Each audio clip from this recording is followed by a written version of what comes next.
My name is Carrie Freeman Parsons. I'm the daughter of Dawn and Bev Freeman. I'm the sister to Chris, the wife of Stagen, the mom to Olivia and Major, and the steward of a company that I love deeply, Freeman. As a member of the third generation of the Freeman family, I literally cannot remember a time that our family and our business were not intertwined. And I also literally cannot remember a time where I didn't have a deep connection to the people who worked there. Our summer vacations were usually when we would go to a company meeting or my dad had an event somewhere, and a lot of the guys, and they were mostly all guys back in the day, the guys that work with my dad, I called them my uncles. Other than babysitting and waiting tables, it's the only place I've worked since I was 16 years old. We have an incredible American success story started by my grandfather in 1927 in Des Moines, Iowa. He started decorating fraternity parties and state fairs and building exhibits for farm equipment companies, then led by my father, and then subsequently by my brother-in-law and me. Over these past 90-plus years, we've had an incredible journey to grow into the world's largest producer of live experiences. And our success is attributed to a lot of factors. We've been very entrepreneurial. We've added services, and we've bought companies, and we expanded our market share, and we certainly enjoyed the fact that just the industry in general grew quite a bit. We're also very conservatively managed from a fiscal perspective, those good Midwest values. And we built our culture on those Midwest values, hearkening back to Iowa. Our fiscal year ends June 30. In fiscal year June 30, 2020, we were expecting to accomplish about 18,000 events with about 6,000 full-time people, about 30,000 part-time union temporary workers, and just about $2 billion in revenue. We were anticipating that the next fiscal year coming up, which would have ended June 30, 2021, we were expecting our best year ever, about $2.5 billion in revenue. We are involved in a very exciting and dynamic business. In fact, hopefully today you'll read a little bit about the Summit for Democracy that's happening across the globe, and our team is producing that event. So this is a dynamic and fun and really cool industry. And then COVID. I imagine that your reaction when you heard that we were in the business of live events was very similar to the expressions that I've seen on people's faces these last 2 years. When I say it, I first get like this terror, and then this like, oh man, I am so sorry. It's, I'm not gonna lie, it's been a doozy. It's been really, really, really rough. I'm not going to go into all the gory details here, but just suffice it to say, I gave you the numbers about our people and our revenues simply to set the context for what happened to us literally overnight, it felt like, where we had to lay off or furlough about 87% of our people, and we lost about 90% of our revenue with no visibility to when it was going to come back. If you remember a year ago, vaccines weren't even on the horizon yet. So even a year ago, we had just this complete lack of clarity. And meanwhile, within our family, there was some disagreement for how we should be responding to the pandemic. So that presented some of its own challenges. Now, I could spend a lot of time talking to you about all the things that we did in the business to leverage that time. And it is a really awesome story to tell. I think I'm so proud of our leadership team, our CEO, Bob Priestek, and his team. I really think it's the stuff of Harvard Business Review's case study. If I think about how they managed that polarity between such significant revenue drop and the financial impact of that, yet the need to continue to invest so that we could support our clients and be able to come out of the ramp and be able to do those things going forward. And that was just so much pressure. And I think as business people, you would probably be really interested in all that. And it really is pretty cool. And I would love to be able to tell you that story because it's a whole lot easier than what Rand is making me talk about. But I am not here to talk about that. What I'm here to talk to you about is how this experience has shaped me, and to also hopefully share with you this incredible and beautiful and challenging and humbling calling we have as leaders to make a positive impact, not just on the people that we lead, but as humans on this earth. So I'm going to start here.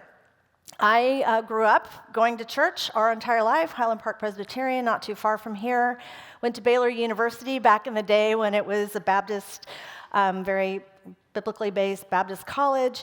Again, kind of as far as I can remember back, I would easily profess that I believed that God was in control. And I would say that with clarity and strength, and God is in control, and you're not promised another day, and you don't have to worry about things because, God's got that covered. And in hindsight, pretty easy thing for me to say, because really, I didn't have a lot of bumps in my life. And so when I did have a bump in my life, kind of everything else was going okay. So even though it might be a dark time or a hard time or whatever, for the most part, I was able to kind of bounce out of it. But when everything was out of whack, there was no sure footing between the business and my husband's work and our kids, and my kid was in England and bringing her home and worrying about my health and worrying about the health of my family and the election and George Floyd, and it was really, really overwhelming. None of it felt like it was in control, even the stuff that I usually had complete control over. And it was then, when I was so unsettled, that I had to realize and admit to myself that I never actually trusted that God was in control. I said he was. I didn't really trust it. I believed that I was in control, and God was there kind of to catch a few things and handle the stuff that I couldn't possibly deal with. And so in the midst of being so unsettled, I also had to reckon with this notion that perhaps that which I'd said I believed my entire life, I didn't really believe. And did I really believe that God was in control and that we were going to get through this? And more importantly, was that going to be enough for me? And so as I was wrestling with this process, it was then that I was able to so clearly see how God was preparing our business and how he was preparing me for this very season for years.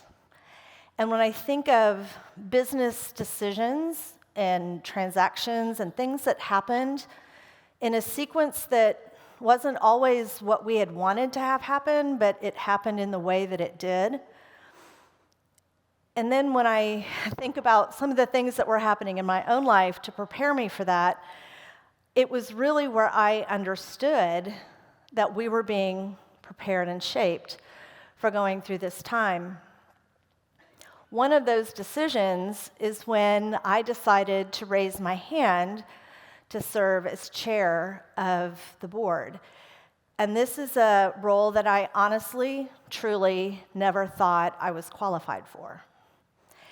And it was, I attribute my participation in the Stagen program for getting me to the point of recognizing that, in fact, I was the keeper and the builder of our culture. I was, in fact, the true north for our team members and our leadership to know where we were going in the future. And in this kind of name of humility, I really had discounted my contribution to the organization over those many, many decades that I've worked there. My natural bias is to see what I can't do, not what I can do. And so when I had been discounting those gifts and everything else, it was really the participation in the Stagen program that enabled me to lift my head and see not just what my capabilities are, but really what my responsibility was for. Now, one of the challenges that I had as it related to raising my hand is that I knew we already had a plan, and it wasn't me as chair. And I recognized that that was likely going to cause some conflict, and I'm kind of loath to go into a place of conflict, especially when it has to do with family. But I am so grateful that I had the courage of my convictions to raise my hand. And again, this is well before we saw COVID coming, but raising my hand and stepping into that role, I saw so clearly once COVID came and then I was able to process how it was literally God's perfect timing for me to make that decision, for me to go through IPL, for me to raise my hand and go forward. Now, it has not been peaches and cream through this whole period, because even though I've known I'm in the right place at the right time and doing the right work, there's been a lot of friction. Some of that friction has been what I mentioned earlier about the disruption to the plan. Some of that friction is, frankly, my dad having been in the seat for 45 years, and just all of that, goes with all that. Not to mention COVID. And so even to this day, even though I know I'm sitting in the right place, and I know I'm called to be there, when I have that friction, I kind of go back. I go back to saying, like, oh, maybe I'm not the right person, or maybe I'm not supposed to be here, or maybe I'm not being communicated. I just get all this doubt. And it is then when I'm just so grateful that I had that very disruptive and challenging time of actually questioning what I believed. Because just as I didn't at the time see how we were being prepared for COVID as a business, I can't necessarily see how this is going to completely work out. And yet I now know that it will. I know that it will. And I have faith that God is in control. I know that He loves me. I know He loves our family. I know our family, we all love each other. I know it's going to work out. But had I not really gone through that wrestling period, I would have so much more difficulty sitting in the seat and looking forward and not having the imposter syndrome. And so as painful and crazy as that was, I'm so grateful for it. During the early days of COVID, Rand put together calls with the community. Hopefully you remember, about once a week or so. And I was given this opportunity to speak, and it was shortly after we had made our first announcement about our layoffs. And I'm not going to tell that whole story, but in a nutshell, what I shared with the Stagen community is that of course, our comms people had given us all sorts of, scripting and things that we were going to say over Zoom. And so I'd learned my script, but I was driving to the office, and I just had tears just streaming down my face. And again, you have to realize that literally our world, it was like a falling knife that we just couldn't catch. Just cancellation. It was so disruptive, and we were telling these people that we were going to have to let them go for a period of time. And I just remember thinking at the time, if I'm the heart of the organization, how am I supposed to lead? Because my heart is broken. And so it was then that I thought, well, I guess I have to just let them see. And so I literally do not remember what I said on that call. I don't remember what I said. But what I do remember is that I let them see me pretty emotional, visibly moved, completely and totally crushed. And I never in a million years would have imagined the love that came back to me as a result of that.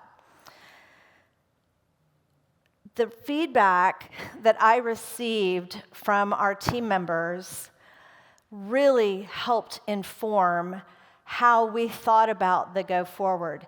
In that call, we thought, we literally, I remember this one thing, we said, well, we think you'll be back in June. So good thing I didn't know then. They would have had to scrape me up off the floor if I'd known that it was going to be as hard it was.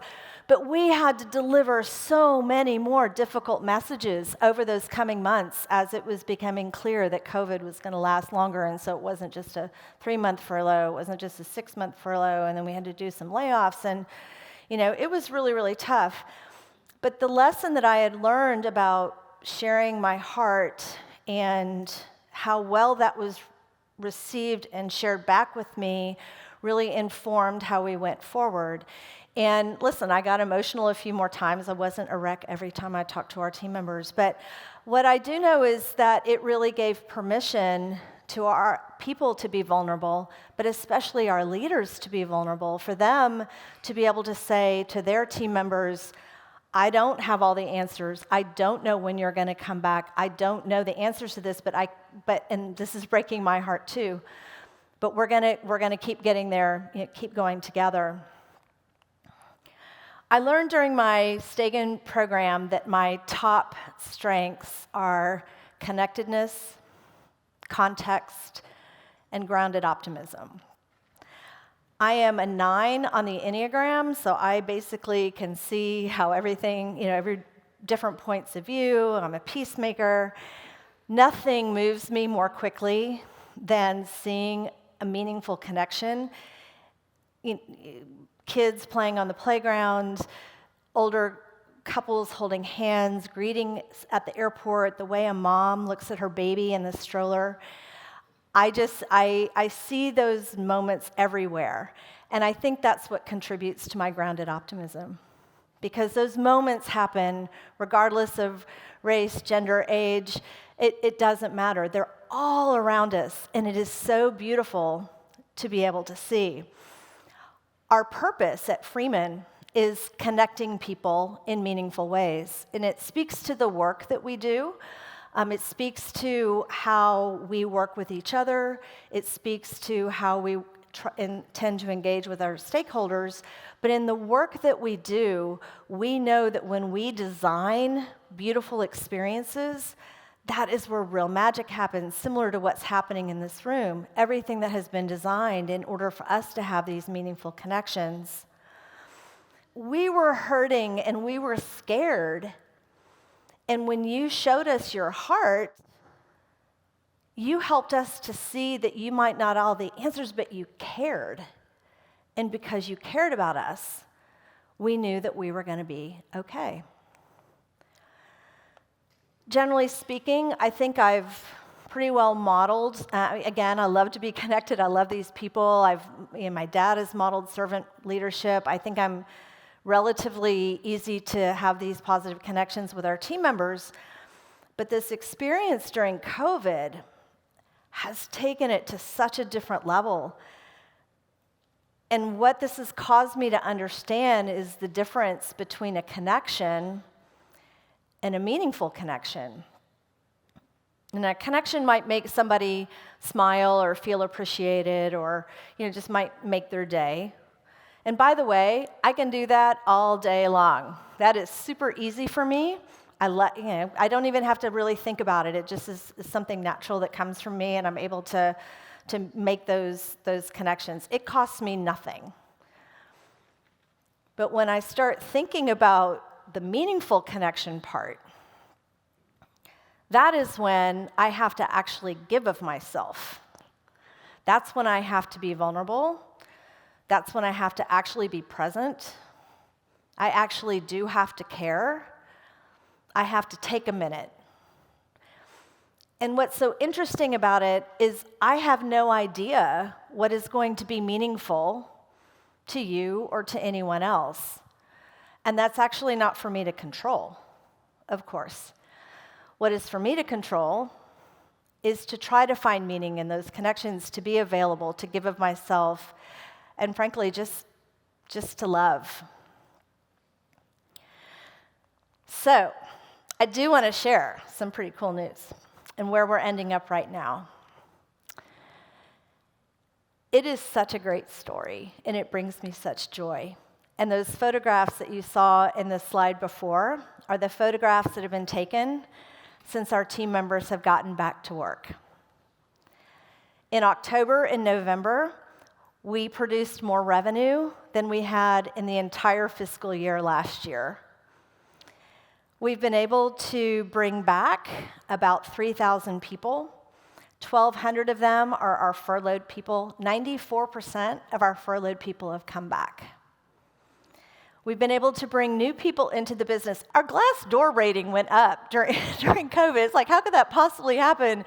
You're not getting bonuses, you're not getting raises, you're working so hard, you're trying to save the ship, you're doing all this stuff. I mean, it's kind of crazy. And all this business transformation that we went through the last 18 months in order to prepare the business to be successful for the next 92 years is paying off. And by the way, we made money those 2 months too, so that was pretty cool. It's a happy time. There's a lot of enthusiasm that people feel like we know we're out of this, and who knows, the wheels of the bus could come off all over again. But as far as we can tell, we have a really, really bright future with a community of people who are completely and totally committed.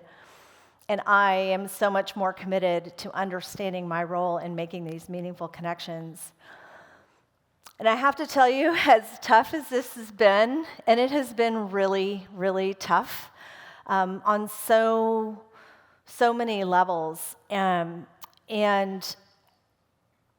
yet I'm so grateful for it. I am so grateful that, frankly, the business is going to be much healthier as we're planning for our next century. I think we're going to be actually in a better position to be around for that long than we might have been before. So I'm grateful for that. We've proven, by the way, that a strong culture is and always will be the strongest investment you need to make in your business. We've proven that culture trumps everything. It was our culture that got us through. Super grateful for that. Super grateful for this, being able to watch this beautiful team of people going through very difficult circumstances and the incredible capacity of human beings to work together when they are inspired and they're collectively trying to get to an outcome. I'm so grateful for that. I'm most especially grateful that now I actually do trust and believe what I've always said that I had. And I don't know that I really would have understood that had I not gone through this entire process. And I'm also exceptionally grateful that I can now understand more the meaning that I can bring to communities, to people, to the world, and to folks like you. And who knows if there is meaning or not, but it's really just for me to love. And I'm exceptionally grateful that, as hard as it was and as many years of doubt as I had for me to raise my hand, I'm so glad that I did. And I'm really exceptionally grateful to be in the arena with you. Thank you.